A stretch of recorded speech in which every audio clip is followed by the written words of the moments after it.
Merci Richard. Le libre journal du lundi soir présenté par Romain Petitjean de l'Institut Iliade. Vive la civilisation européenne.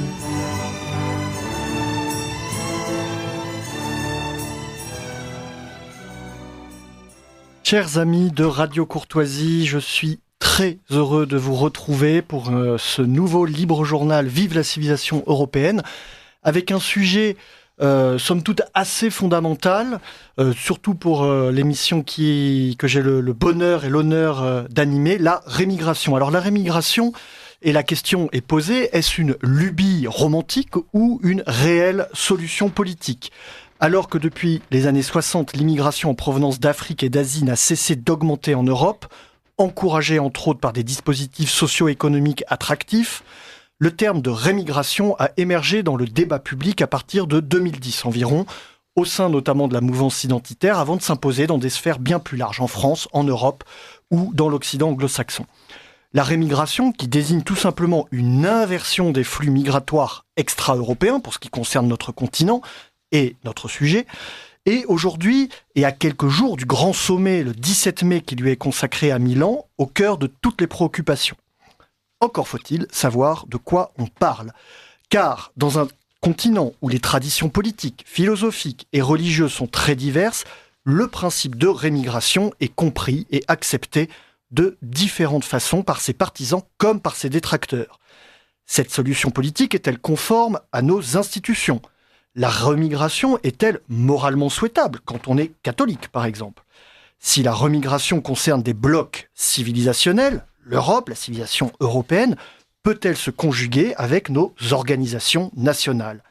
Et finalement, quels sont les verrous idéologiques et symboliques encore en place en Occident qui bloquent de telles propositions ?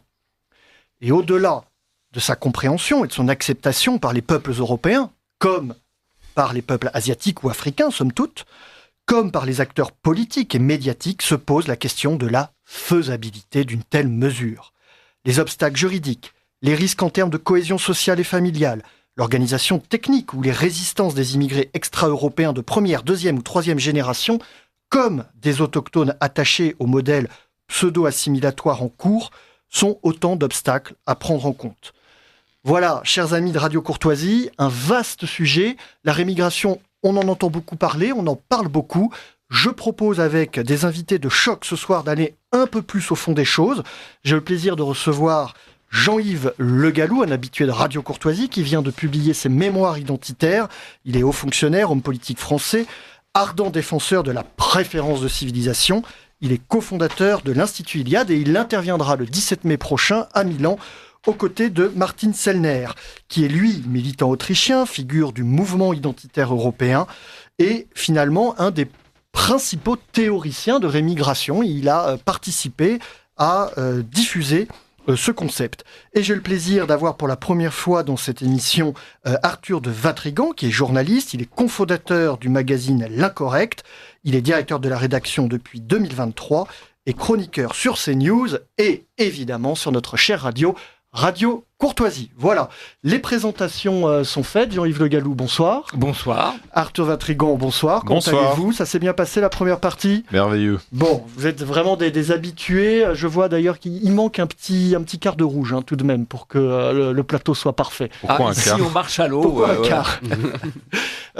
Quant à notre ami Martin Sellner qui est en visio, il va nous rejoindre. Évidemment... Bonsoir. Il est là, Martine. Comment allez-vous, Bonsoir. Martine ? Je vais bien, merci pour l'invitation. Bon, merci d'être avec nous. Donc, vous êtes à Vienne, là, en ce moment même. Exactement, à Vienne. Bon, très bien. Vous avez toujours une activité florissante. Je vous vois notamment sur les différentes chaînes YouTube, vos différents canaux. Vous ne arrêtez pas d'en ouvrir parce que on vous enferme souvent. C'est la vie du militant identitaire qui n'est pas toujours simple. Vous reviendrez un petit peu plus tard sur les détails techniques de ce grand congrès. On va d'abord essayer de poser les bases de ce qu'on appelle la remigration. Donc, quand je dis que ça vient des années 2010, existe. Vous, Jean-Yves Le Gallou, est-ce qu'on retrouve d'ailleurs dans ces mémoires identitaires un peu l'histoire de ce terme de remigration, de son apparition ? Alors, le terme remigration, il est apparu, à ma connaissance, dans les années 2012-2014, et il y a notamment eu, en France, là, cette fois, une manifestation, un colloque sur la remigration qui a été organisé à l'époque par Génération Identitaire dans le 15e arrondissement. C'était en 2014. C'est à partir de là que le terme remigration a été utilisé. Antérieurement, moi j'ai utilisé un terme qui était moins élégant, plus technocratique, qui était l'inversion des flux migratoires. C'est un peu la même idée, mais ça a moins de force, je pense, sémantique que le mot remigration. Dans l'incorrect, c'est un sujet que vous avez déjà traité directement, je veux dire, la rémigration, ou finalement en périphérie, on en parle sans vraiment l'aborder directement. On l'avait traité, on avait même fait une dessus qui était assez marrante. C'était post-Covid, on avait titré « Sauver des vies, rentrez chez vous ». Excellent. Et je me rappelle même, on avait fait une affaire, je raconte un peu des anecdotes comme ça, c'est amusant. Il y avait un salarié qui était malade et donc on s'est dit qu'est-ce qu'on va faire de l'argent gagné par la sécurité sociale. On s'est dit tiens, on va acheter des campagnes de pub en Seine-Saint-Denis avec cette une, juste pour voir ce que ça allait faire. Donc on le fait et puis finalement évidemment Decaux, qui est ceux qui gèrent l'achat des espaces, refuse et puis le fait dans des modalités qui sont pas vachement aux normes. Et donc résultat, on a profité pour les attaquer. Et on a gagné 1 an de pub gratos grâce à eux. Donc grâce à la remigration, une qu'on a faite et des affiches qu'on n'a pas pu faire, on a gagné 1 an de campagne de pub dans tout Paris, toute la banlieue, ce qui était assez amusant. Donc oui, on l'a traité sous différentes formes. C'est un sujet en effet qui est complexe, qui est intéressant à traiter parce qu'il y a plein de choses qui rentrent en ligne de compte, la morale, la technique, la politique, les traités.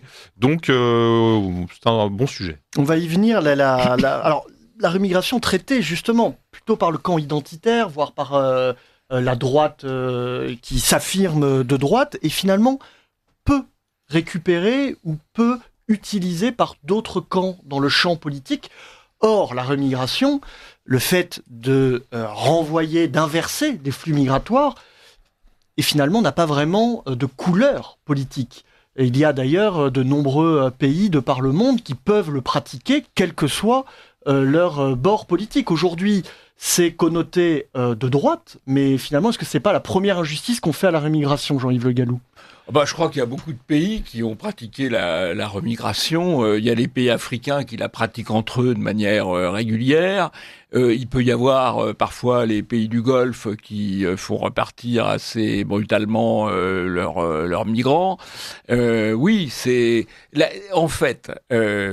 on est passé, je crois que pour comprendre la situation, on est passé dans les pays européens, et notamment en France, d'un droit de l'immigration qui se plaçait du point de vue de l'intérêt général, est-ce qu'il est intéressant ou non d'accepter ou non tel ou tel migrant, à un droit à l'immigration, c'est-à-dire qu'en fonction de l'intérêt du migrant ou des avantages qu'il pense trouver dans le pays où il vient, on lui donne le droit de séjour. Et je pense qu'il faut en revenir à un droit de la remigration, c'est-à-dire la maîtrise du territoire par l'autorité politique légitime. C'est-à-dire l'autorité légitime, c'est l'autorité élue et non pas l'autorité judiciaire, pour savoir qui on accepte, qui on n'accepte pas et qui éventuellement on fait repartir. Donc dans le cadre légal de la Constitution, des règles du pays. Le cadre légal et le cadre de la Constitution, c'est susceptible d'évoluer. C'est pas donné de manière absolument intangible. D'un point de vue historique, Arthur de Vintrigan, est-ce que il y a des remigrations qui pourraient servir d'exemple, de modèle, de contre-modèle à ce que la France et l'Europe pourraient suivre, selon vous ? Je ne sais pas si on a un exemple historique où on a subi autant d'immigration en termes de volume, et donc qui pourrait être comparable. En revanche, ce qui est assez amusant, c'est de voir que d'un point de vue purement sémantique, donc migration c'est bien, remigration c'est pas bien. Donc c'est une simple particule prépositive qui signifie rien d'autre qu'une action rétroactive ou fait basculer du côté obscur de la force. Parce que Jean-Yves l'a dit, c'était le camp national ou l'extrême droite, donc c'était pas bien. En revanche, il y a quelque chose d'assez amusant quand on retrace un peu l'historique de ce sujet-là. Je vais vous citer Jean-Claude Juncker, qui était en 2017 président de la Commission européenne, qui se prenait pour le président des États-Unis d'Europe, puisqu'il a y prononcé en septembre 2017 un discours sur l'état de l'Union, et au chapitre de l'immigration, il dit, je cite, « Concernant plus particulièrement les retours », et le mot est mis en gras dans la retranscription officielle, « je voudrais répéter que les personnes qui ne sont pas en droit de séjourner en Europe doivent regagner leur pays d'origine. » Il était même allé plus loin en expliquant qu'il y avait 36% des étrangers qui étaient en situation irrégulière, qu'il fallait renvoyer chez eux. Et il y avait un communiqué de presse qui a été suivi 2 semaines après, qui disait, devant des taux de retour insatisfaisants, 36% en 2014-2015, et en prévision du chiffre estimatif de 1,5 million de personnes devant faire l'objet d'un retour depuis les États membres, dans un avenir proche, la Commission propose une intensification des efforts sur tous les fronts. Donc en 2017, septembre, Jean-Claude Juncker faisait la promotion de la remigration. Et ça ne choquait personne. Martine Sellner, est-ce que vous m'entendez, Martine ? Oui. Oui, très bien. Je ne sais pas si vous entendez bien ce que dit notre invité Juncker en 2017, qui faisait un appel à la remigration. Vous qui êtes un observateur européen, qui observez le développement de ce terme, de ce concept de remigration que vous poussez, que vous tenez à bout de bras, qu'est-ce qui, selon vous, fait que depuis 2017, et même avant, les politiques, les différents gouvernements, le différent personnel politique et médiatique ne prennent pas la mesure de ce qu'il faut faire et de ces politiques de remigration? Quels sont les blocages selon vous? À mon avis, bien sûr, c'est le média de gauche, mais il faut aussi voir que le terme remigration était inconnu il y a quelques années et aujourd'hui il est omniprésent, alors c'est un grand succès. Et ce slogan, je crois, c'est aussi une vision pour arrêter l'immigration, mais aussi pour l'inverser et cesser le grand remplacement. Alors, je crois que c'est un mythe qui peut mobiliser toute l'Europe. Le mot est un peu comme le mot communisme. Alors, ça veut dire beaucoup de choses, beaucoup de partis qui l'utilisent ont une idée différente de rémigration. Mais à mon avis, c'est mon mission comme militant, c'est en ce moment, c'est très important de faire les partis politiques utiliser ce mot pour faire grandir cette vision et ce mythe. Et aujourd'hui, il y a beaucoup de partis politiques qui utilisent le terme rémigration. Le Vlaams Belang, la AfD, Lega en Italie, la FPE en Autriche, le Forum pour démocratie en Pays-Bas, le Chega en Portugal, et aussi Espagne, le parti Vox, et des partis petits en Irlande et l'Angleterre. Et je crois que ça va grandir, ce procès, ce mot. Et aujourd'hui, il y a aussi des partis comme en Italie, Meloni, et aussi, je crois, le pays du Nord en Europe, qui aussi ont commencé avec pratiquer la politique de rémigration. Oui, on peut penser au Danemark, aux sociodémocrates. Au Danemark, ils utilisent le terme de rémigration, je ne pense pas.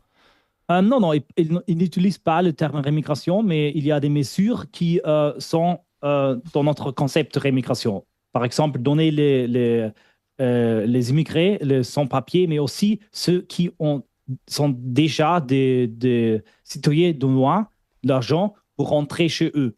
À mon avis, il y a beaucoup de mesures dans ce pays qui sont évidemment des mesures de la rémigration. Donc des mesures de rémigration qui impliquent donc Exactement. Une coopération avec les pays d'accueil d'immigrés qui repartiraient de la terre d'Europe.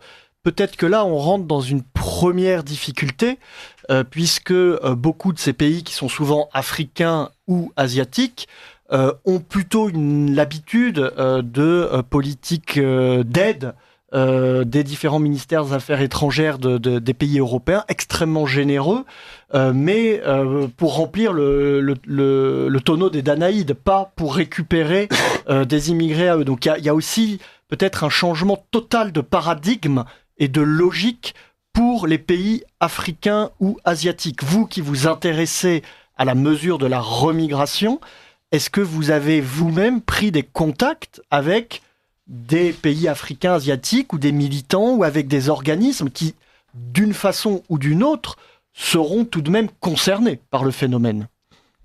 Malheureusement, pas aujourd'hui, mais pas encore. Mais je crois que ça sera une bonne idée.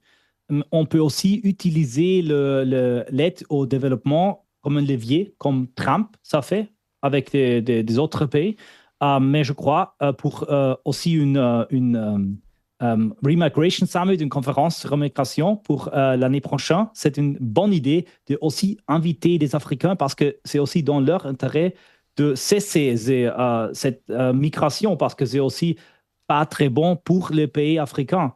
C'est une brain drain.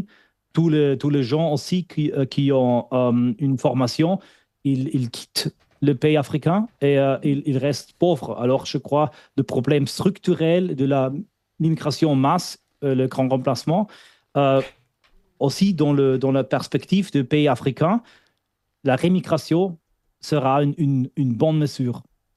Très bien, une petite précision d'un auditeur très attentif aux propos d'Arthur de Vatrigan qui dit si Juncker s'est prononcé pour la remigration, c'était certainement qu'il était pris de boisson, comme à son habitude. C'est vrai qu'il avait une tendance à picoler un peu. C'est pourquoi j'ai précisé qu'il y avait eu un communiqué de presse 2 semaines après qui confirmait et qui allait même plus loin. Donc il n'y avait pas que la boisson comme prétexte et comme excuse. Très bien. Arthur Vatrigan, Jean-Yves Le Gallou, sur cette question de la coopération et des pays africains et asiatiques avec lesquels, d'une façon ou d'une autre, sauf si vous voyez d'autres solutions, il va falloir les faire rentrer dans le paradigme de la remigration. Comment voyez-vous les choses ? Est-ce que vous pensez que c'est pas là la plus grande des difficultés qui va se présenter à nous ? C'est la plus grande des difficultés parce que je ne vois pas comment on peut penser remigration tant qu'on n'a pas prouvé qu'on pouvait fermer le robinet d'immigration, c'est-à-dire rétablir les frontières et empêcher des personnes qui n'ont rien à faire chez nous de venir. Parce que si on trouve un prétexte pour les renvoyer chez eux, si on n'a pas résolu le premier problème qui est de rétablir les frontières et empêcher quiconque de venir comme ça, ils vont revenir. Donc ça sert à rien. Et le souci, c'est que d'un point de vue de coopération avec les pays, et nous, c'est les pays d'Afrique et surtout d'Algérie, ça marche pas très bien. Même c'est l'inverse, on se soumet de plus en plus, on est dans des ripostes graduées, et donc tout l'inverse de ce qu'on devrait faire. Donc je ne vois pas comment aujourd'hui, en fait, on peut l'appliquer concrètement. C'est pas une question de loi. La loi, c'est un problème de volonté politique. Je vous cite 2 articles du Code civil. Ça concerne quand même des cas assez principaux. L'article 25 sur la déchéance de nationalité pour toutes les personnes qui commettraient des actes incompatibles avec la qualité de français et préjudiciables aux intérêts de la France. Ça, vous en trouvez tout le temps. Un autre article qui dit que le français qui se comporte en fait comme le national d'un pays étranger peut, si la nationalité de ce pays être déclarée par décret après avis conforme du Conseil d'État, avoir perdu la qualité de français. C'est 1, 2, 3, viva l'aller simple pour l'Algérie. Donc ça, d'un point de vue du droit, c'est pas un souci. Si, parce qu'il faut supprimer l'avis conforme du Conseil d'État, il faut élargir. Mais il y a une bonne base. C'est une question de volonté. Voilà. Et vis-à-vis de l'Algérie, c'est paradoxalement le pays vis-à-vis duquel on a le plus de moyens de rétorsion, à la fois par les visas qu'on accorde à leur classe dirigeante pour venir se faire soigner en France, par les vols, par les mesures de renvoi d'argent d'une partie de la communauté algérienne en France vers le pays. Il y a une foule de moyens. Donc c'est paradoxalement avec l'Algérie que ça devrait être le plus facile, à condition évidemment de le vouloir. D'où l'importance effectivement du combat que mène Martin Sellner et l'importance de ce colloque, de ce forum sur la remigration, car il faut faire avancer l'idée, le mythe en quelque sorte, et une fois qu'il aura pénétré les esprits, à ce moment-là, les moyens viendront. La tendance suivra, il faut une direction, une volonté politique, un grand oui à la défense de nos frontières et un grand non à l'immigration et à la submersion. Sachant d'ailleurs que la première étape de la remigration, paradoxalement, c'est d'arrêter l'entrée de nouveaux immigrés. Ah oui. Parce qu'à partir du moment où on arrête l'entrée de nouveaux immigrés, il y a forcément un petit flux de retour de toute façon. Donc le premier acte, c'est ça. On va passer à une première pause musicale. Pierre Leprince est en face de moi et je crois qu'il voulait faire un petit clin d'œil mythologique. Tout à fait. Chers auditeurs, bonsoir. Alors, vu le thème de cette émission, la tentation était grande de vous diffuser le tube Eurodance de l'été dernier, initialement composé par Gigi D'Agostino au début des années 2000, sur lequel des petits malins ont apposé des paroles politiquement peu correctes et, comble de l'horreur, dans la langue de Goethe. Mais je ne voudrais pas que la radio subisse un signalement Arcom par ma faute, donc je me suis rabattu sur un grand classique du rock identitaire français, le titre Idéaliste du groupe In Memoriam, ce qui me donne l'occasion de saluer chaleureusement les nombreux camarades qui ont défilé le week-end dernier à Paris, eux qui entretiennent la flamme, loin des compromissions politicardes et des jugements péremptoires des gamelards et autres résistants de 46 qui n'assument pas leur héritage politique. Bonne écoute.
Je choisis mon camp, celui de la passion, une passion qui m'anime, une cause qui m'enivre, et qui lorsque je doute me donne une bonne raison de vivre. Et je lutte pour cette cause puisque je lutte pour un parti, car je préfère l'idée à l'homme qui la vit. Une passion qui m'anime, une cause qui m'enivre, et qui lorsque je doute me donne une bonne raison de vivre. Et je lutte pour cette cause puisque je lutte pour un parti, car je préfère l'idée à l'homme qui la vit.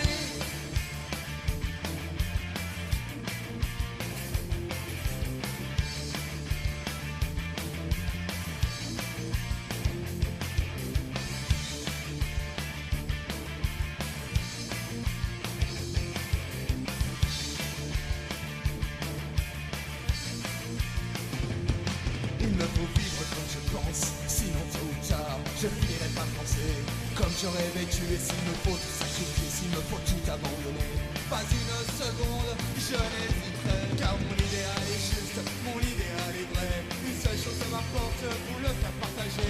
Il ranimera la flamme éteinte de votre âme, réveillera votre ardeur, apaisera vos douleurs. Et mon idéal est juste, mon idéal est vrai. Une seule chose m'importe, vous le faire partager. Il ranimera la flamme éteinte de votre âme, réveillera votre ardeur, apaisera vos douleurs. À jamais, jamais, à jamais, jamais, à jamais, jamais. Idéal, à jamais, jamais, à jamais, jamais, à jamais, jamais. Idéal, à jamais, jamais, à jamais, jamais, à jamais, jamais.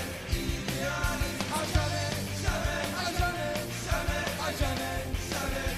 Idéal, à jamais, idéal, à jamais, idéal, à jamais, idéal, idéal, à jamais, idéal, à jamais, idéal, à jamais, idéal, idéal, à jamais, idéal, à jamais, idéal, à jamais, idéal, idéal, à jamais, idéal, à jamais, idéal, à jamais. Vous appréciez cette émission? Alors aidez Radio Courtoisie à en produire d'autres. Rendez-vous sur soutenir.radiocourtoisie.fr. Merci d'avance. Nous saluons les amis et camarades du groupe In Memoriam et nous saluons Raphaël Aymar. Raphaël, bonsoir. Il vient de rentrer dans le studio et c'est son anniversaire. 19 ans, 20 ans, c'est ça? Non. 23 ans. 23 ans, qu'il est jeune, il est beau et il fera sa petite chronique tout à l'heure. D'habitude, il nous l'envoie et là, il a la chance d'être à la capitale dans le studio de Radio Courtoisie dans quelques minutes. Nous saluons de nouveau les auditeurs nombreux de Radio Courtoisie qui peuvent envoyer leurs questions au secrétariat. Nous vous attendons. Alors, je voudrais replacer un petit peu le débat puisque il paraît évident que les invités de ce plateau sont plutôt pour la rémigration et cherchent le moyen de l'envisager. Il s'avère que ce n'est pas forcément un avis partagé par beaucoup de Français et par beaucoup d'Européens qui se disent mais finalement pourquoi rémigrés qui n'arrivent pas à voir même la raison, soit morale, soit politique, soit idéologique à cette rémigration. Alors, est-ce que c'est une sorte de poids moral qu'on aurait sur les épaules historiques et morales qui nous empêcherait d'envisager cette solution? Est-ce que c'est le poids juridique qui pèse sur les Français qui disent c'est impossible et de le faire? Est-ce que les solutions techniques et politiques semblent vraiment pas atteignables, que finalement les Français se disent c'est impossible, ou que finalement les Français se disent on est très bien en train de se faire grand remplacer? Et d'ailleurs, de plus en plus de Français ont dans leur famille des Africains ou des Asiatiques, à force que les familles se recomposent d'une certaine façon. Alors, on a aussi ce défi d'expliquer aux Français en quoi consiste la rémigration. Qu'est-ce qui, à votre avis, explique la situation? Alors, d'abord, la remigration, elle est légitime, elle est nécessaire et elle est possible. Elle est légitime parce que les Européens sont le peuple premier d'Europe. Et donc, on reconnaît dans les conventions internationales un droit des peuples premiers à avoir la maîtrise de leurs terres. On le reconnaît aux Indiens d'Amazonie, on le reconnaît aux Mélanésiens en Nouvelle-Calédonie, on le reconnaît aux Maoris en Nouvelle-Zélande. Les Maoris sont arrivés en Nouvelle-Zélande il y a 4 siècles.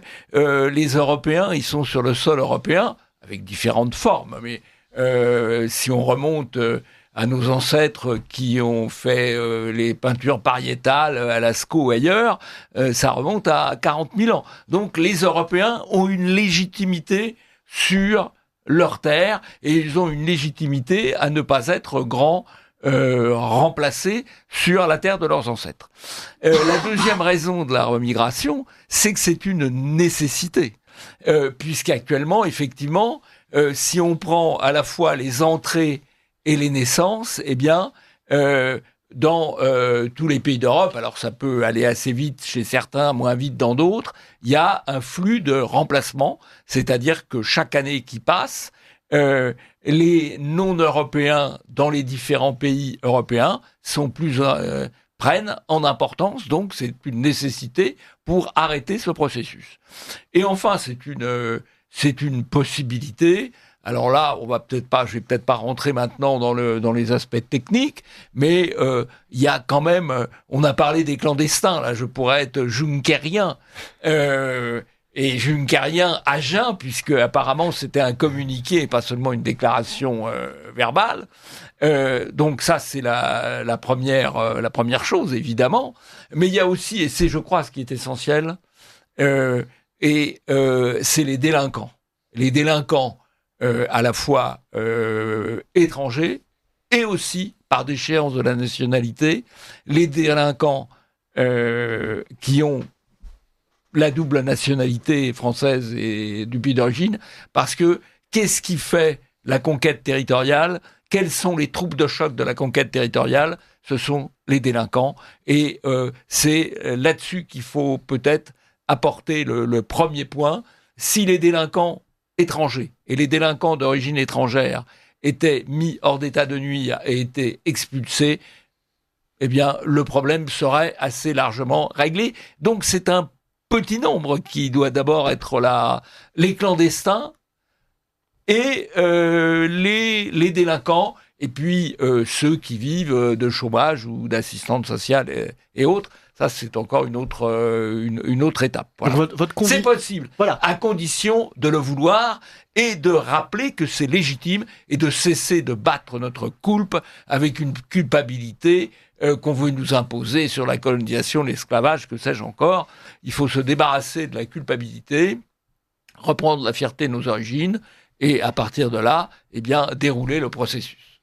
Arthur de Vatrigan, vous pensez que les Français sont prêts à cette rémigration, ou qu'est-ce qu'il faut pour que la bascule se fasse?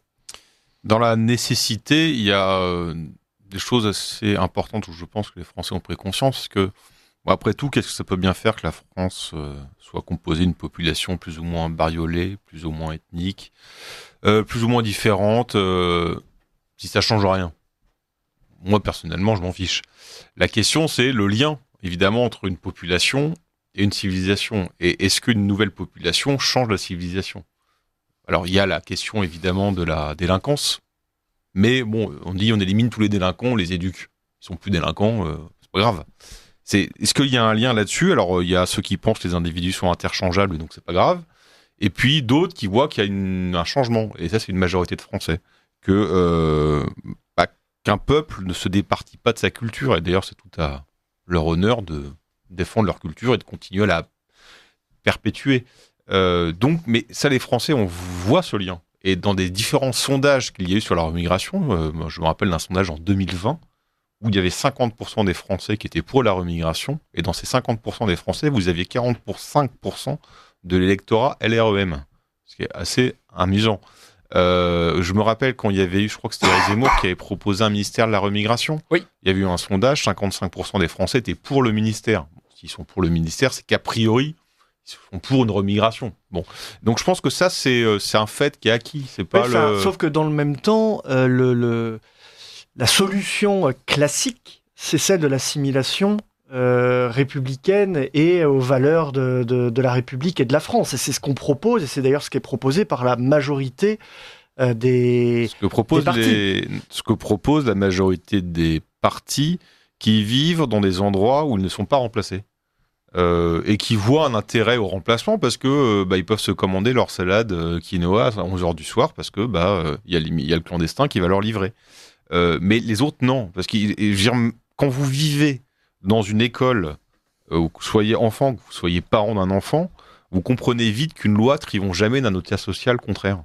Voilà, c'est le principe de base, un principe humain. Vous pouvez être 80%, vous êtes 80% à vous opposer à une loi ou à une coutume, vous allez gagner. Voilà. Et ça, les Français le savent. Alors, il y en a qui ne le savent pas encore. Bon, il y en a qui commencent à le découvrir petit à petit parce que il y a de moins en moins, pour reprendre le terme de notre cher ministre garde des Sceaux aujourd'hui, il y a de moins en moins d'endroits safe en France. Et donc, eux, ils font le lien. Ils ne sont pas dans des précautions sémantiques. Martine Sellner, la rémigration, on parlait de coopération avec les pays de retour africains, asiatiques. Est-ce qu'elle doit également, pour ce qui nous concerne, se faire conjointement avec des pays européens et en même temps ? C'est-à-dire, concrètement, si l'Italie commence à faire une politique de rémigration, mais pas son voisin français et allemand, est-ce que la politique de rémigration des Italiens est vouée à l'échec ? Est-ce qu'il faut une coordination de tous les pays européens ? Puisque finalement, il s'agit presque d'un remplacement civilisationnel avec des peuples entiers qui se reconstituent sur nos terres, en Europe, en France, en Autriche, en Italie. Donc, quelle va être la nécessité de cette coopération entre les pays européens ? C'est une absolue nécessité. C'est pas la coopération européenne, c'est pas un luxe, c'est une obligation parce que c'est un problème européen. Si nous avons une citadelle allemande ou autrichienne, ça ne suffit pas parce que les immigrés, les délinquants, ils vont seulement changer le pays. Et nous voyons ça parce que ceux qui quittent l'Italie, par exemple, leur destination, c'est l'Allemagne, c'est de pays du Nord. Alors, c'est absolument une tâche européenne et il faut coopérer ici. C'est la raison pour laquelle notre slogan était toujours « Le forteresse, la citadelle Europe ». Alors, il faut créer une nouvelle Union européenne et je crois que cette idée de rémigration, ça sera aussi la base pour une nouvelle coopération européenne. Parce que tous les pays de l'Europe de l'Est, ils ont le même problème.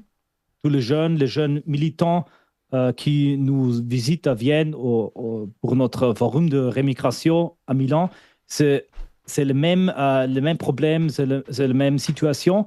Alors, je crois que c'est un problème européen. La rémigration, c'est la solution européenne et ça peut créer une nouvelle idée de civilisation et coopération européenne. Et vous savez si, donc justement, à Bruxelles ou à Strasbourg, au Parlement européen, ce concept de rémigration est évoqué et traverse les arrêtés proposés, les discussions de couloir, où finalement, ils vivent dans une bulle un petit peu opaque aux préoccupations politiques qui sont les nôtres.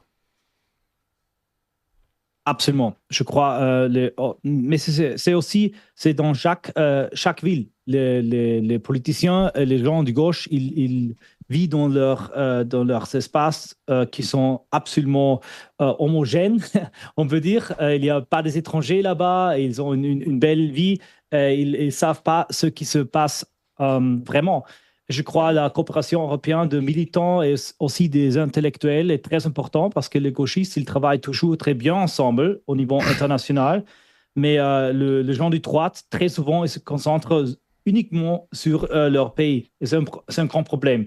Il y a bien sûr la barrière de notre langue, mais je crois la lingua franca des Anglais, on peut l'utiliser pour nous unir parce que nous devons unir nos forces pour les augmenter.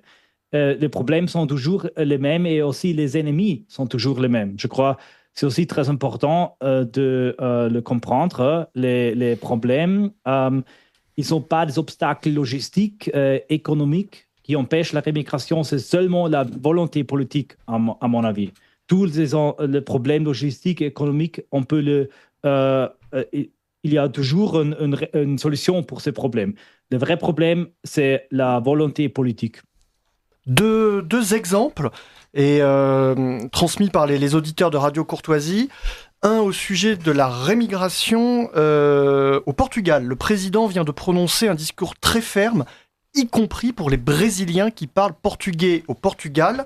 Et une question d'un auditeur qui dit si on parle rémigration, les Américains, donc les Nord-Américains, doivent-ils rémigrer pour rendre la terre aux Indiens? Si on rentre dans cette logique, messieurs, la question est posée.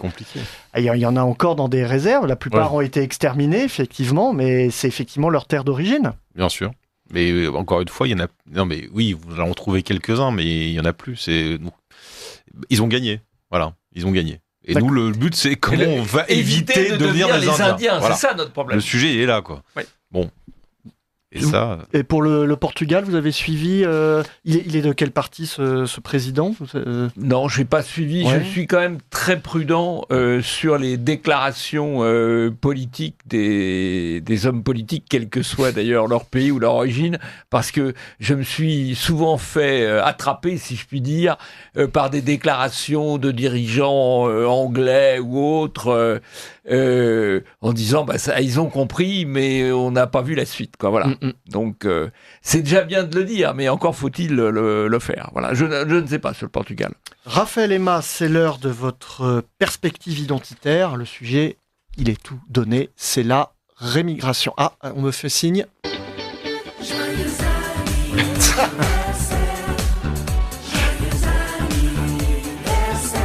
Merci beaucoup à la technique. Il fallait saluer cet anniversaire des 23 ans de Raphaël. La parole est à vous. Merci à la technique. Alors, bonsoir à tous les auditeurs. Monsieur Le Gallou, vous avez très bien résumé, je crois, le triptyque sur lequel on doit s'appuyer pour venir parler de rémigration, qui est ce triptyque réalisable, légitime et souhaitable. Alors moi, je vais essayer un peu dans cette chronique de venir vous condenser un petit peu tout ce qu'on a dit dans ces débats, essayer de venir aussi redéfinir les termes. Alors depuis plusieurs décennies, l'Europe affronte une crise migratoire continue, structurante, dont les effets sociaux, culturels et politiques façonnent l'histoire contemporaine de notre continent. Alors elle est bien connue de nous autour de cette table, mais cette crise, il faut insister systématiquement sur le fait qu'elle n'est pas un accident. C'est le produit d'une idéologie mondialiste, d'une culpabilité post-coloniale, on l'a évoqué, instrumentalisée, qui nous limite, et d'un aveuglement tragique de nos élites. Alors quand on avance le concept de rémigration, on avance un concept qui est éminemment politique. Et justement, ce concept est venu émerger avec clarté face aux enjeux de l'époque, pour venir combler, je dirais, un espèce de vide sémantique. Le terme de rémigration n'apparaît que récemment dans le lexique politique français. C'est important d'insister d'un point de vue de l'histoire des idées. Même si l'inversion des flux migratoires est évidemment quelque chose qui n'est pas inédit, venir construire un néologisme politique, ça a quand même de l'importance. Et son origine, on pourrait peut-être la remonter aux années 2000 avec le travail d'activistes au sein des milieux identitaires français. Alors on va beaucoup entendre parler de rémigration avec le bloc identitaire qui deviendra Génération Identitaire. Et ce mot valise, on va le construire justement pour venir définir, condenser dans un concept efficace, capable de se propager dans le débat public, dans l'opinion publique, la question de l'inversion des flux migratoires. Or, les identitaires, ils ont popularisé cette notion, mais par le travail de terrain. Alors, on pense immédiatement aux actions virales qui ont caractérisé Génération Identitaire, avec des grands déploiements de banderoles, avec des porte-paroles qui l'ont porté pendant des années, et il a quand même fallu un petit moment avant que ça s'impose. Il y a presque une décennie, 15 ans, qui se sont écoulés entre l'utilisation sur les plateaux de télévision, dans le débat politique par des responsables institutionnels du terme, et le travail de fourmi, je dirais, des activistes. Alors, souvent, quand on vient tenter de discréditer la rémigration, on va la présenter comme irréalisable, comme un fantasme de militants d'ultra-droite, mais cette critique repose sur un malentendu. La rémigration, c'est pas un processus révolutionnaire, mais c'est un processus qui est progressif. Et c'est intéressant d'insister sur ça. Et c'est un processus sur lequel, d'ailleurs, qu'on peut définir et encadrer par des mécanismes juridiques et diplomatiques qu'on a évoqués un peu plus tôt dans l'émission. Alors déjà, ça repose sur plusieurs piliers. Évidemment, une rémigration ne sert à rien s'il n'y a pas un arrêt complet et immédiat de l'immigration extra-européenne. Toute politique de rémigration, elle serait absurde sans un gel préalable de l'immigration. Ça signifie la suppression du droit du sol, ça signifie la suppression du regroupement familial, ça signifie aussi la fin de l'accueil des demandeurs d'asile non européens sur le territoire. Alors, il faut aussi poser la question de la souveraineté. Souvent, les souverainistes attaquent les identitaires et on pourrait tout à fait envisager des réformes constitutionnelles permettant justement l'application d'une politique de rémigration. Ça nécessite également, évidemment, d'engager le bras de fer avec les traités internationaux comme la CEDH. Un système d'incitation et de réorientation. L'idée, c'est pas de déporter des milliers de personnes comme on le présente des fois, mais plutôt de mettre en place des politiques de retour assisté. Alors, on peut imaginer des politiques justement de coopération binationale, des aides de retour au pays. On est prêt aux dépenses publiques les plus fantasques dans ce pays, mais on ne pourrait pas envisager justement de financer peut-être le retour au pays d'un certain nombre de descendants d'immigrés qui souhaiteraient renouer avec leurs racines. Il faut évidemment aborder la question de la révision du droit de la nationalité. Et enfin, il faut, et je l'insiste sur ça, entretenir des dialogues avec les pays d'origine, donc c'est-à-dire un vrai lien diplomatique pour leur montrer que l'intérêt non seulement à la rémigration, on le trouve chez les Européens, mais on le trouve aussi dans ces pays qui pourront récupérer les cerveaux qu'ils ont perdus à cause de la fuite migratoire du sud vers le nord. Alors, la rémigration, c'est pas un projet de guerre civile, c'est au contraire un projet de réconciliation nationale. Dans une société que l'on voit de plus en plus fracturée, minée par la violence, le communautarisme et l'ensauvagement, la cohabitation n'est plus une solution, mais une fiction douloureuse. Ceux qui rêvent, c'est ceux d'en face, c'est pas nous. Les émeutes de juillet 2023 nous l'ont montré, il y a des zones de non-droit dans ce pays, les tensions quotidiennes dans les écoles ou les transports nous le rappellent à chaque actualité, et c'est le symptôme d'un échec, le symptôme de l'échec de l'assimilationnisme.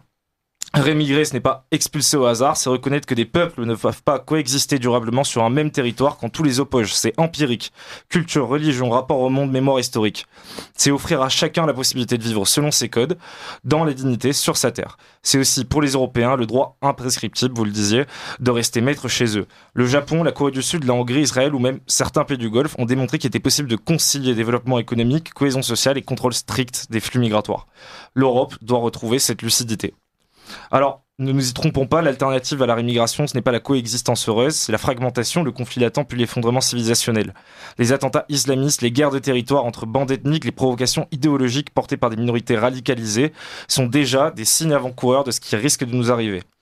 La rémigration, c'est pas un vœu pieux, c'est un impératif historique, car si elle ne vient pas d'en haut, elle viendra d'en bas. Par la révolte populaire, par des affrontements de plus en plus violents, par la conflictualisation de notre société, par l'intensification des violences.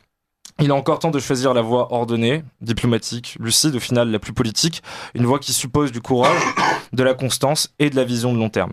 La rémigration, enfin, c'est une politique de civilisation. Elle ne vise pas simplement à résoudre un problème migratoire, mais à restaurer un cadre civilisationnel menacé. Elle repose sur 3 principes: le droit des peuples à rester eux-mêmes, la solidarité avec les pays d'origine dans le respect mutuel, le devoir de transmission que l'on a envers les générations futures pour leur transmettre un héritage intact, vivant et enraciné.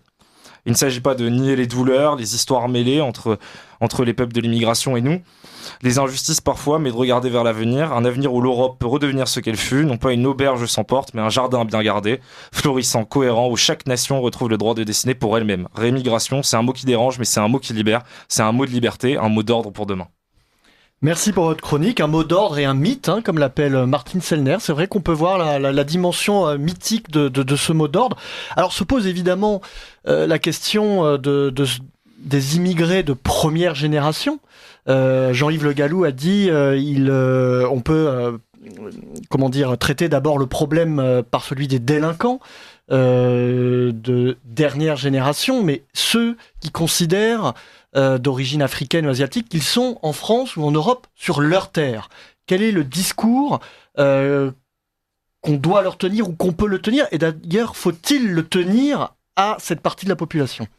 Alors, d'abord, les adversaires de la remigration prennent le problème à l'envers, non pas en disant comment vous allez faire avec les clandestins ou les chômeurs ou les assistés, mais ils disent mais comment vous allez faire avec ceux qui sont là à la 2e ou 3e génération et qui ont la nationalité du pays d'origine, française si c'est en France, britannique, allemande, etc. Bon, alors d'abord, il faut commencer par ce qui est le plus simple et pas par ce qui est le plus compliqué. Ceci étant, je pense qu'il ne faut pas se dérober à la question de qu'est-ce qu'on fait de la 2e ou 3e génération. Eh bien, je crois qu'en ce qui concerne la 2e et la 3e génération, on distingue les situations. Et je serais tenté de distinguer 3 situations. Il y a la situation de ceux qui ont effectivement acquis dans des conditions discutables, mais qui ont acquis la nationalité du pays d'accueil, mais qui ne sont pas assimilés, et qui développent une attitude hostile au pays d'accueil. Hostile au pays d'accueil, typiquement, quand les jeunes de Romans, dont on nous dit qu'ils sont français, agressent une fête de village à Crépol en disant on va tuer du guer, etc., ils ont une attitude hostile. Ça, c'est une première catégorie. Il y a une deuxième catégorie qui peut être ceux-là, il faut les déchoir de la nationalité et les renvoyer. Bon. Il y a une deuxième catégorie qui sont ceux qui ne sont pas assimilés, mais qui ne sont pas hostiles. Bon. Et puis, il y a une troisième catégorie, qui n'est pas forcément très nombreuse, ou dont le nombre peut varier selon les origines, mais une troisième catégorie qui est assimilée et qui, en quelque sorte, mérite la nationalité que eux ou leurs parents ont acquise antérieurement. Et donc, il faut distinguer les 3 cas. Mais il n'y a aucune raison d'accepter comme devant être là de toute éternité ceux qui ne sont pas assimilés et en plus hostiles. Et il est évident que si on venait à bout de cela, eh bien, on aurait réglé une bonne partie du problème parce que ce sont eux qui contrôlent le territoire et qui intimident les autres. Arthur de Vatrigan, suite à la chronique de Raphaël Emma et des propos de Jean-Yves Le Gallou, qu'est-ce que ça vous inspire ? Je pense qu'on va avoir le même problème avec les immigrés de 2e, 3e génération qu'avec des Français de souche. Et c'est une question qu'on ne pose pas et qu'il faut se poser. Parce qu'encore une fois, le sujet de la remigration, c'est pourquoi on propose la remigration, c'est parce qu'il y a un danger civilisationnel. Comme disait Montesquieu, les hommes sont plus attachés à leurs mœurs qu'à leurs lois. Et on ne peut pas nier qu'il y a des centaines de milliers de Français de souche qui ont la bonne couleur, qui ont le bon nom et qui ne sont pas français, culturellement, civilisationnellement, qui ne le sont plus, qui ont été bouffés par la culture américaine, qui le sont par la culture islamique et qui le seront demain par la culture chinoise. On voit que les soft power étrangers fonctionnent.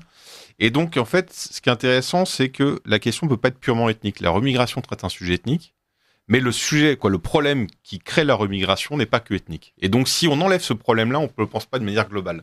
Et donc, sur des Français qui sont immigrés de 2e ou 3e génération, qui ne sont pas des binationaux, parce que la majorité sont quand même des binationaux, et donc le problème de la délinquance ou de la haine de la France fait que par des lois, on pourra expulser sans qu'ils soient apatrides. Mais la question se pose en effet pour les Français de souche et des Français, qu'on peut dire de papier, qui n'ont pas d'autre nationalité. Et ça, c'est un impensé. On n'en parle jamais. Et donc, la question, encore une fois, c'est comment... Enfin, vous n'allez pas rémigrer des Français qui sont... Non, comme on ne pourra pas remigrer des gens qui n'ont... des Français qui sont immigrés de 3e ou 4e génération, qui ont des papiers français et qui ne sont pas des délinquants. On ne pourra pas les remigrer. C'est la 3e catégorie de Jean-Yves. Deuxième et 3e catégorie. Oui, exactement, 2e et 3e catégorie de Jean-Yves. Mais sauf qu'on a... Il rentre aussi, il y a des Français de souche rentrent dans cette catégorie-là également. Si le principe est de sauver une civilisation, des gens qui ne sont plus assimilés à leur propre civilisation, il faut régler ce problème-là. Et donc, j'ajouterais les Français de souche dans ces deuxième et troisième catégories.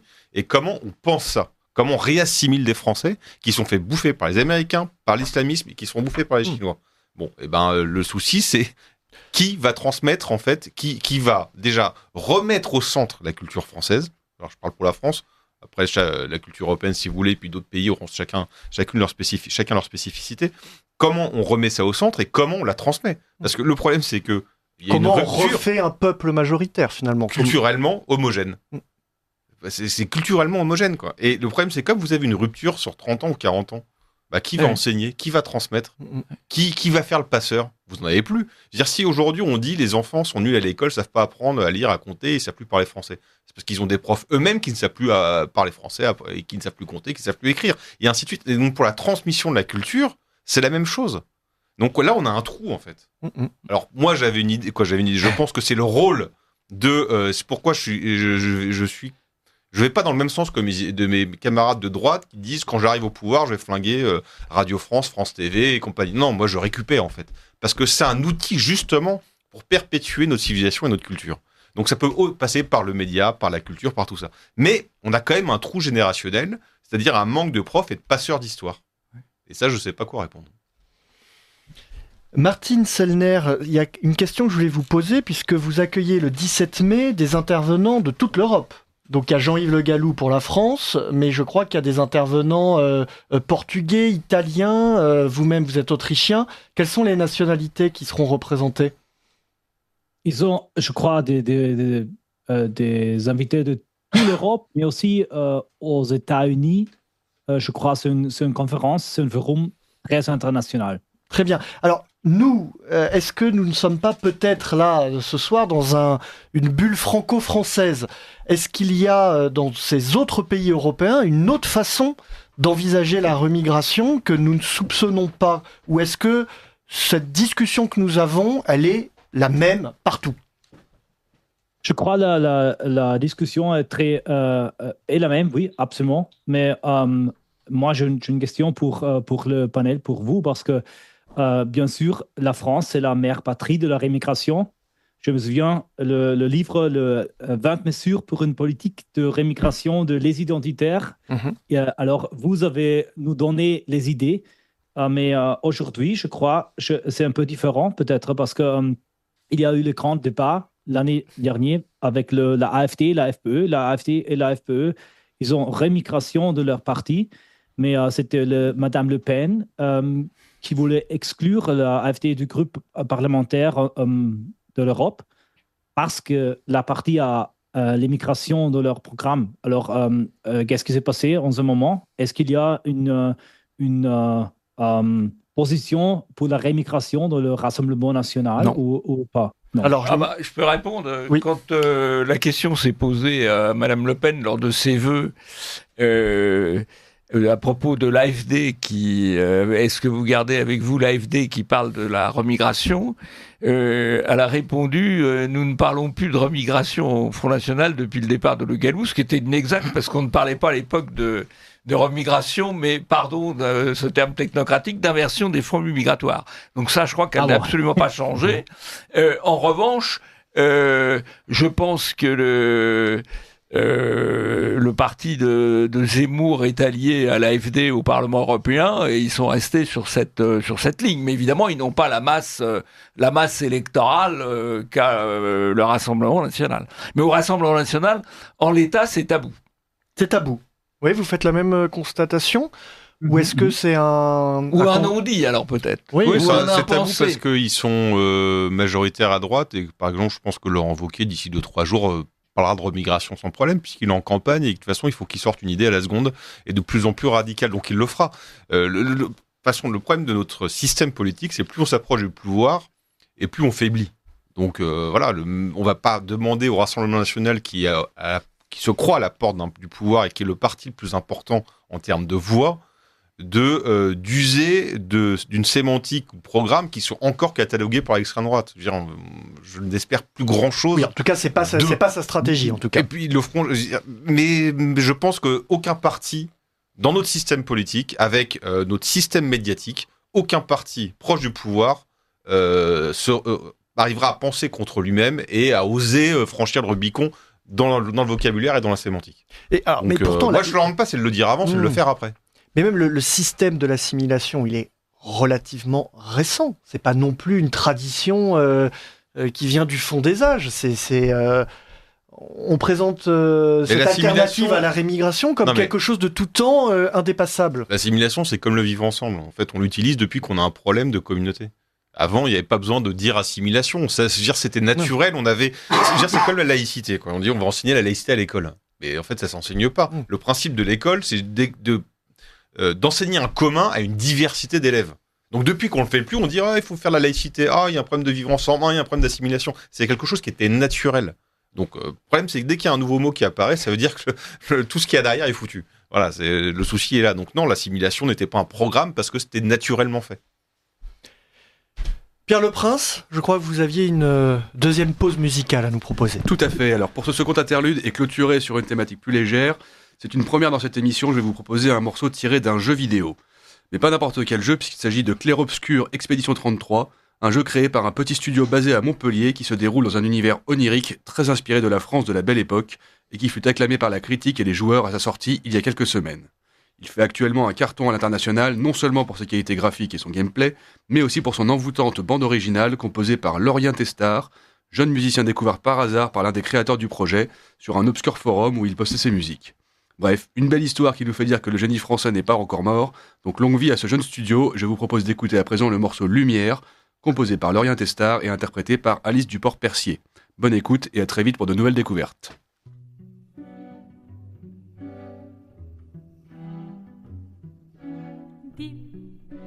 Dam,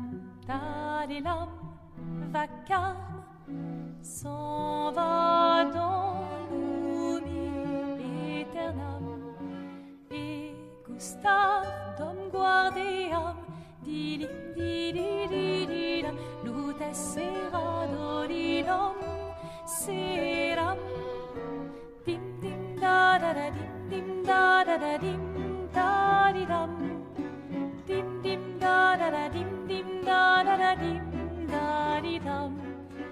Dans là-haut sera ravi, les toits à sœur noir gris fera.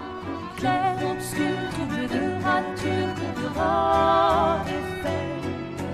Clair, obscur, bordé aux peintures, trouvera sans elle.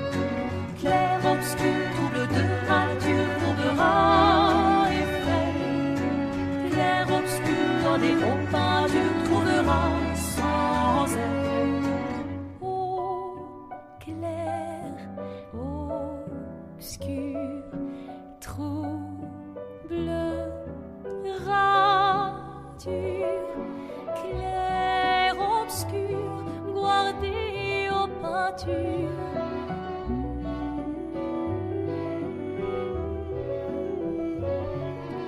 Clair, obscur, trouble de rature, courera effet. Clair, obscur, guardé aux peintures, trouvera sans elle. Clair, obscur, trouble de rature, trouvera effet. Clair, obscur, guardé aux peintures, trouvera sans elle.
Obscur, trouble de rature, courbera effet.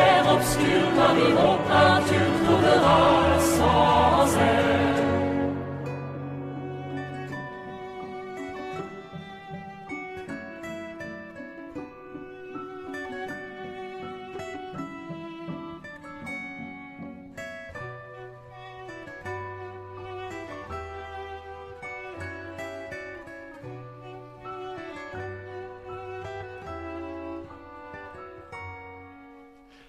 C'était Lumière, donc de Lorraine Testard, et donc Pierre Leprince nous disait que c'était un petit jeu français qui cartonnait à l'étranger. On pouvait même jouer avec un béret et une baguette sous le bras.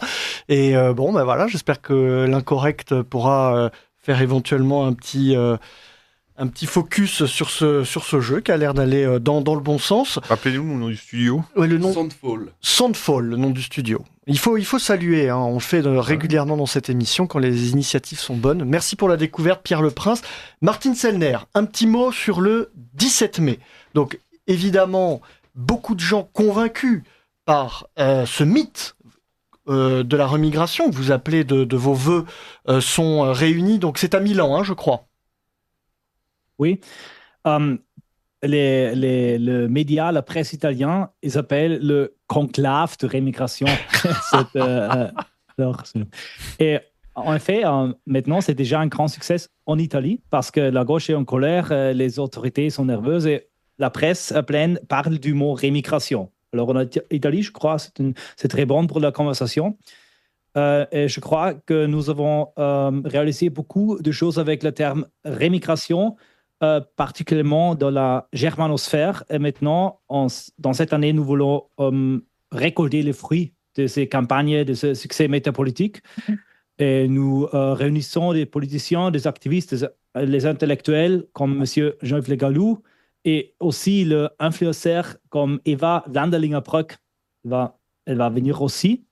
Et j'espère que ça sera la naissance d'une lobby, d'une structure européenne du pouvoir organisé, professionnel. Nous voulons créer de groupes de réflexion, mener des campagnes européennes et aussi influencer les médias du mainstream et créer pression politique pour les partis politiques. Alors, c'est l'idée de créer un réseau de lobby pour la rémigration européenne. J'espère que ça va commencer avec cette réunion à Milan. Excellent. Alors dans ce conclave, une question me venait à l'esprit. On a beaucoup parlé de la France, où c'est vrai que les identitaires ont fait un travail vraiment conséquent et on récolte déjà quelques petites graines. Si un pays devait mettre en place une politique de rémigration en Europe en premier, selon vous, ça serait lequel ? Quelle est la nation la plus mûre ou quel est le peuple ou les élites politiques les plus mûres, les plus prêtes à engager cette solution ? L'Autriche. C'est vrai, oui. Non, bien sûr, comme une patriote autrichien, non. Mais oui, je crois que l'Autriche, ça sera possible parce que c'est un pays petit. Alors, aussi un pays riche qui l'Union européenne, on ne peut pas menacer avec l'argent. Mm-hmm. Et aussi, la partie FPE, c'est la partie la plus populaire, la partie du droite la plus populaire dans toute l'Europe. Ils ont 34% en ce moment. Et aussi, le peuple autrichien très patriote. Alors, je crois vraiment que peut-être ce petit pays peut devenir un exemple pour les autres pays en Europe. C'est aussi ma mission. Très bien, donc. Moi, je retiens quand même deux choses de ce que nous dit Martine Sellner. La rémigration, c'est un mythe mobilisateur. Et maintenant, si on veut la faire, il faut agir comme un lobby d'influence sur les médias, sur le personnel politique, dans les différentes instances. Donc, nous sommes finalement, Martine, dans une sorte encore d'étape intermédiaire. Mais si on se retrousse les manches, on peut atteindre notre objectif, enfin l'objectif de la rémigration. Alors, Jean-Yves Le Gallou, Arthur de Vatrigan, avant de se quitter, est-ce que sur ce concept, est-ce que sur ce mythe, est-ce que sur ce lobby de la rémigration, pour permettre la rémigration, vous êtes inspiré par d'autres réflexions ? Je trouve que non, il y a deux bonnes définitions. C'est un mythe, mais un mythe au service de quoi ? Au service de l'identité européenne, de l'identité des peuples européens. Donc c'est la condition de survie en quelque sorte. Les peuples européens ont droit à leur identité et ils ont par conséquent droit à la remigration de ceux qui ne sont pas assimilés à eux. Ça c'est le premier point. C'est le mythe. Et puis, c'est un peu contradictoire parce que c'est pas sur le même plan, mais je trouve que l'idée de lobby est bien aussi, oui, pour faire avancer l'idée. Après, effectivement, moi, je ne crois pas qu'il y aura une solution d'un pays européen tout seul.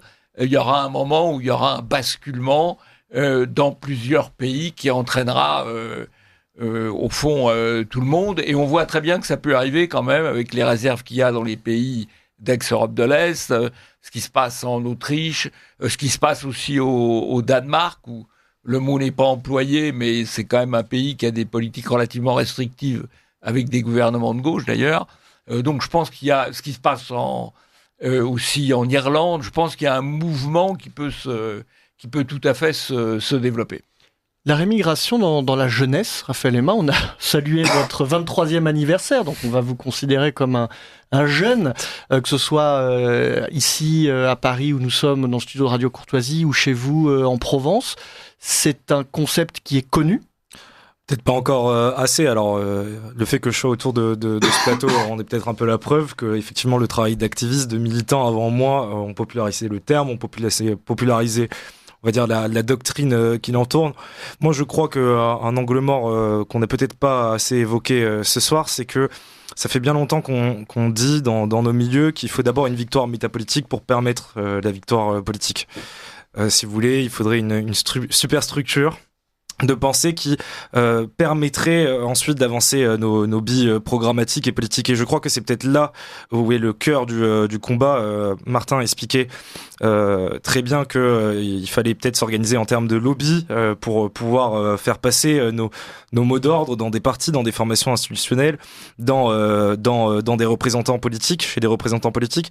Et effectivement, je crois que peut-être le combat de la rémigration, il passe par ce combat super structurel qui ne pourra avancer qu'à force de militantisme, organisation de colloques, activisme, présence dans les médias, inlassablement jusqu'à ce que effectivement le mot germe dans tous les esprits. Arthur de Vatrigan. Il faut rendre la chose sexy. Alors, expliquez-nous. On peut expliquer que l'immigration est une belle histoire à condition qu'elle se termine par une remigration.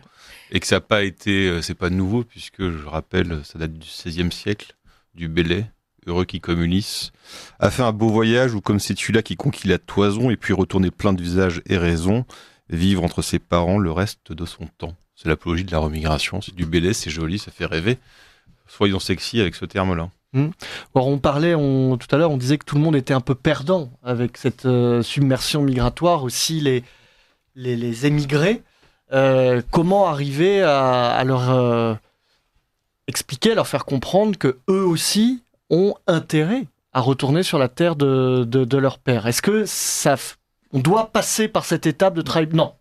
À mon avis, non. Il faut se placer de notre point de vue. Il faut se placer de notre point de vue. Après, on peut essayer de rendre les choses le plus acceptables possible pour les autres, mais il faut arrêter en permanence de se placer du point de vue des autres, parce que c'est ce qu'on fait actuellement.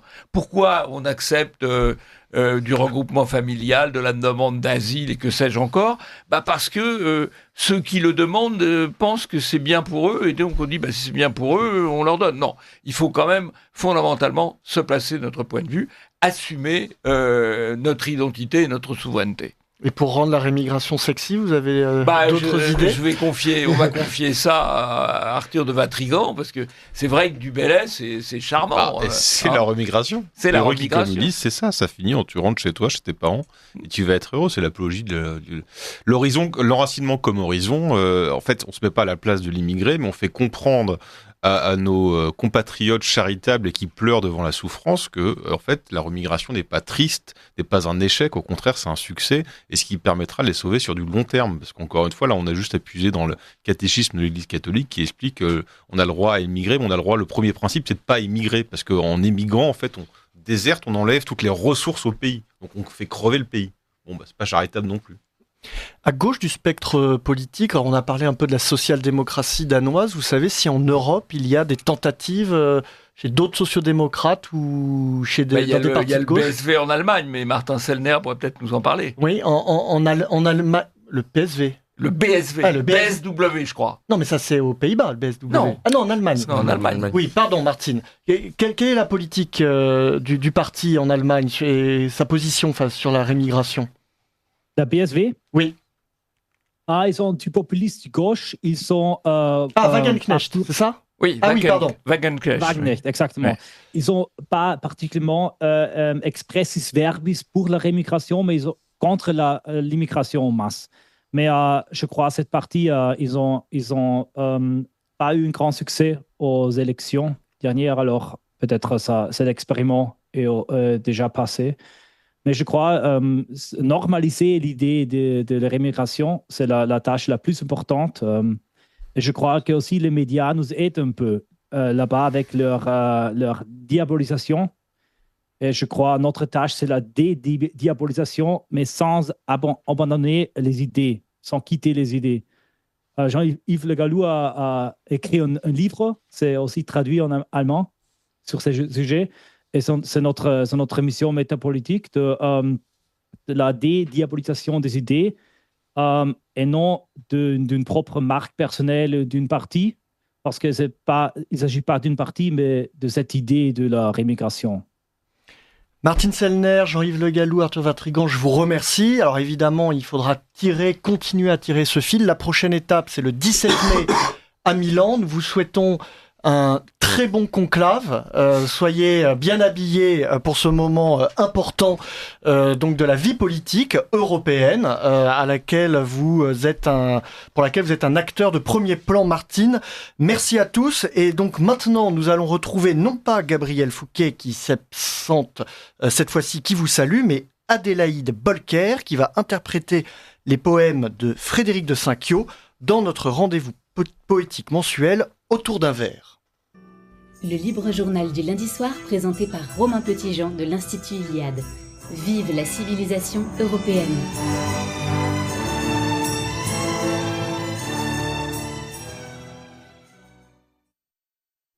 Autour d'un verre, le rendez-vous poétique du libre journal Vive la civilisation européenne.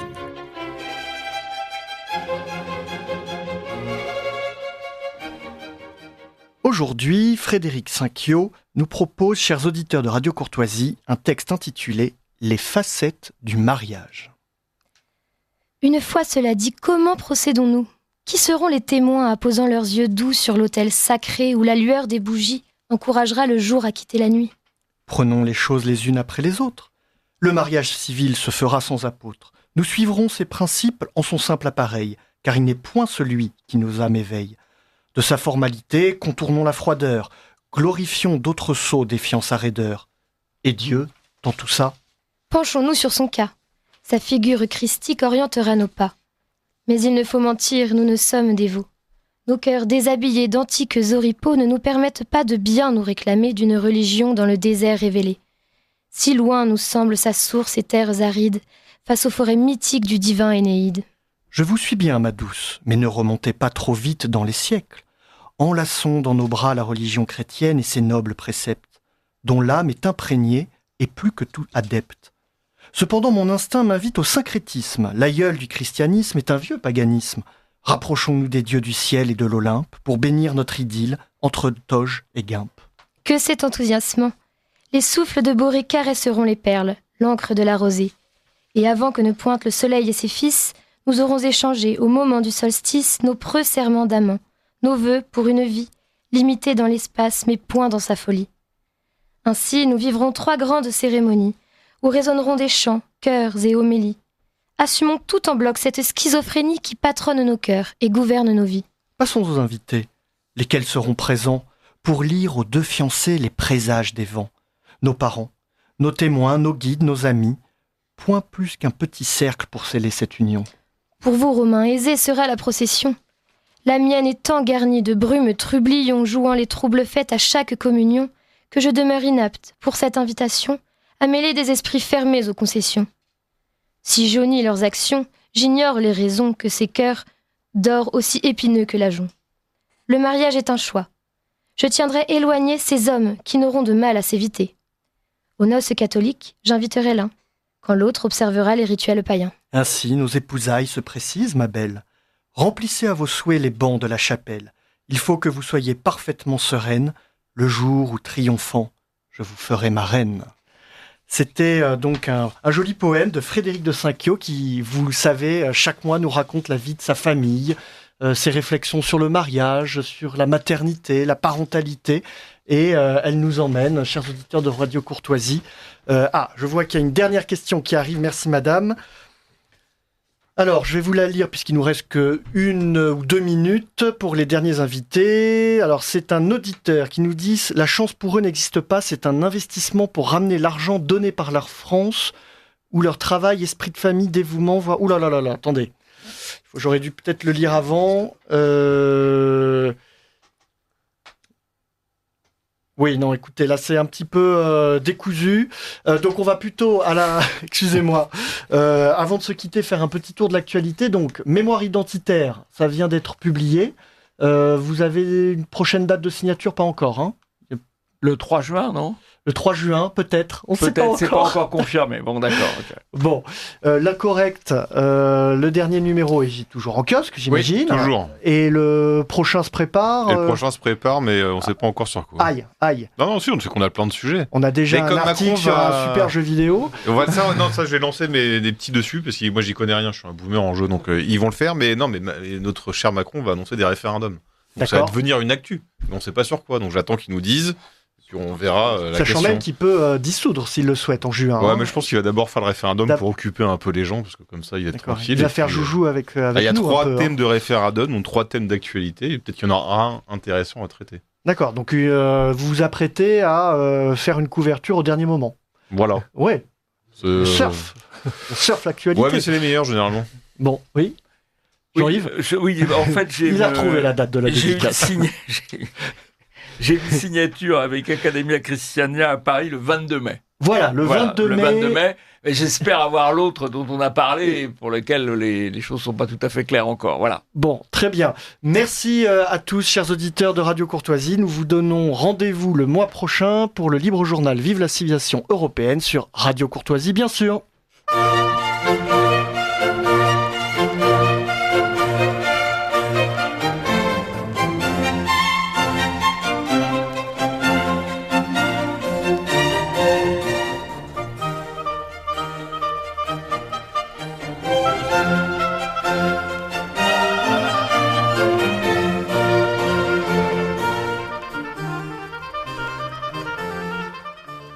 D'entendre le libre journal du lundi soir, dirigé par Richard de Sèze puis Romain Petitjean. Diffusé en direct sur Radio Courtoisie lundi 12 mai 2025, de 18h à 21h, et réalisé par Virginie. N'oubliez pas que Radio Courtoisie est une radio culturelle associative. Afin de sauvegarder une indépendance absolue, Radio Courtoisie refuse toute ressource publicitaire. Radio Courtoisie ne vit que grâce à ses auditeurs. Aidez-nous à demeurer libres. Rendez-vous sur soutenir.rc.fr et accédez à l'ensemble de nos archives à partir de 5 € par an. Si vous le désirez, nous pouvons vous faire parvenir un enregistrement de ce libre journal.